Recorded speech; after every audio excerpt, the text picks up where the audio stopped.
Zona de descens després de caure al camp de l'Alacant per la mínima. En canvi, també per la mínima, el Figueres va superar el Vila Joiosa i té la salvació més a prop que mai. El Sant Andreu va fer al Rico Pérez un altre partit per oblidar. Aquest lliure indirecte en què un jugador local acaba estabornit va ser l'aproximació amb més perill dels de Fèlix Arnaiz. El maig va ser un pràctic monòleg dels alacantins, que haurien pogut marxar al descans amb avantatge si no haguessin perdonat tant davant de la porteria andreuenca. Un exemple, aquesta acció de Fernando Béjar. Ja al segon temps, Javi Ruiz va haver de fer una volada per desviar el primer llançament, obra de Capi.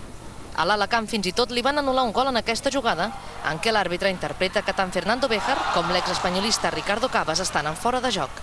Eren molts avisos i al final va arribar el gol dels locals en una jugada confusa en un servei de corna en què Pellegrín va acabar impulsant la pilota a la xarxa. Nosotros aquí puntuar o si era mejor ganar, pues mucho mejor, pues hubiese sido dar un paso importante y bueno, al no ganar, pues bueno, tenemos que pensar en el Levante, ganar como sea y bueno, y esperar a la última, ¿no?